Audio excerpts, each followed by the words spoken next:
Namaskar and welcome back to the channel. So we are back to discuss the remedy for the day and it is Scrofularia nodosa.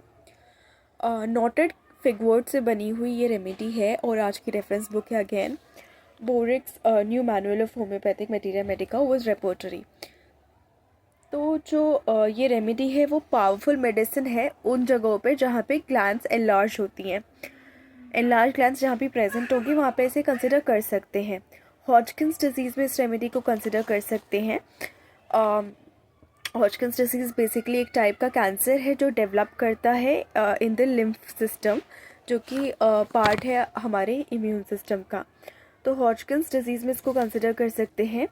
Valuable skin remedy है. Specific affinity है इस remedy की breast के लिए. Very useful in the dissipation of breast tumours, यानी जहाँ पे tumours इधर उधर पूरे ब्रेस्ट में फैल जाते हैं उसमें बहुत ज़्यादा यूज़फुल रेमेडी है. एक्जीमा ऑफ ईयर में, प्लूराइटिस वेजिनाe में यानी इचिंग इन वजाइना में दे सकते हैं. ल्यूपॉइड का बेसिकली मतलब होता है रिलेटिंग टू ल्यूपस, जो कि एक ऑटोइम्यून डिजीज़ है. Chronic type of autoimmune disease है जिसमें फेशियल रैश हो जाते हैं और सारे अदर सिम्टम्स हो जाते हैं. ल्यूपॉइड बहुत बार ल्यूपॉइड हेपेटाइटिस में भी यूज़ होता है. तो वो बेसिकली एक तरीके की ऑटोइम्यून क्रॉनिक हेपेटाइटिस हो गई. तो उन केसेस में यहाँ पे कंसिडर कर सकते हैं. लेकिन यहाँ जो रेमेडी है वो ल्यूपॉइड अल्सरेशन में बेस्ट काम करती है, यानी जहाँ पे अल्सर है जो कि क्रॉनिक है, ऑटोइम्यून है, तो उस केस में अच्छे से काम करती है. स्क्रॉफ्यूलस स्वेलिंग्स के केस में बहुत अच्छे से काम करती है रेमेडी. और स्क्रॉफ्यूलस बेसिकली रिप्रेजेंट करता है एक डिजीज्ड डाउन अपीयरेंस को. और खाली स्क्रॉफुला की बात करें तो swelling of the lymph nodes in your neck that is caused by bacteria, उसको स्क्रॉफुला कहते हैं. लेकिन जब स्क्रॉफुला शब्द यूज़ हो जाता है तो बेसिकली डिजीज पर्सनालिटी को रिप्रेजेंट कर सकता है. एंड पेनफुल हीमोरॉइड्स के केस में इसको यूज़ कर सकते हैं. ट्यूबरक्यूलर टेस्टिस के केस में एपिथेलियोमा यानी जो एपिथेलियल लाइनिंग है उसके अबनॉर्मल ग्रोथ हो जाती है. एपिथेलियल लेयर बेसिकली टिश्यूज़ में होती है जो कवर करती है surfaces of the organs and other structures of the body. तो उसकी ग्रोथ में आप इसको यूज़ कर सकते हैं. Nodosities in the brain nodosities in the breast के केस में इसको यूज़ कर सकते हैं.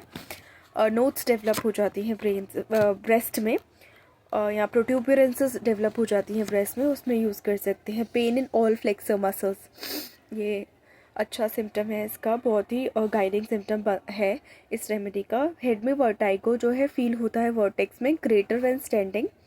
Drowsiness, pain from the forehead to the back of head. Eczema behind the year.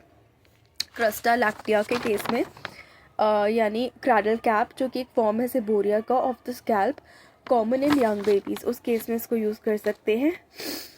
Distressing photophobia, spots before eyes, stitches in eyebrows, sore eyeballs के case में इसको use कर सकते हैं. ईयर्स जो inflammation around the auricle, ear lobe, deep ulcerated auricle, eczema around the ear के case में इसको यूज़ कर सकते हैं. एब्डोमेन, पेन जो है लिवर में रहता है on pressure. Colic below the navel, pain in the sigmoid flexure and rectum. Sigmoid flexure basically S shaped जो है लार्ज इंटेस्टाइन का, an S shaped curve of the large intestine है between the descending colon and the rectum. तो वहाँ पे जो है pen रहता है पेशेंट को. पेनफुल ब्लीडिंग, प्रोट्रूडिंग पाइल्स के केस में. रेस्पिरेटरी सिस्टम में देखें तो वायलेंट डिस्निया होता है. Operation of chest with trembling, pain in the area above the bifurcation of trachea. Asthma in scrofulous patients. Sleep में देखें तो great drowsiness in the morning and before and after meals with weariness, extreme tiredness and fatigue रहता है. Skin जो है prickling, itching worse at the back of the hand. Modalities worse lying on the right side. Comparison में lobelia erinus, ruta, carcinosin, conium, एस्टीरियासिस से compare कर सकते हैं. डोज इसका बता रखा है tincture and first potency, apply locally on cancerous glands. Also सेम्प वी से इसको कंपेयर कर सकते हैं. So that's it for the remedy called scrophularia nodosa. ये बहुत ही स्पेसिफिक डिजीज़ के लिए रेमेडी है, जैसे कि कैंसरस कंडीशंस में यूज़ होती है, तो please please please even if you suffering from cancer, do not use it by your own. Go to a doctor and get your prescription done, and he or she may not at all prescribe you scrofularia nodosa, because पूरी आपकी patient picture देख के कोई भी remedy prescribe की जाती है, कोई भी एक पर्टिकुलर सिम्टम के बेसिस पे उतना नहीं किया जाता. और ये जो सिम्टम्स है बहुत सारी रेमेडीज से मैच करते हैं, तो वो डिफ्रेंशिएट करना पड़ता है कि कौन सी रेमेडी आप में सूट करेगी, कौन सी पोटेंसी में सूट करेगी. सो सेल्फ प्रिस्क्राइब ना करें, और मुझसे कंसल्ट करना चाहते हैं तो I would provide my email address below. आप उस पर ईमेल कर सकते हैं for paid consultation. Thank you so much for staying on this channel. Please like the video, share the video, and subscribe to the channel, and do not forget to hit the bell icon. Thank you so much.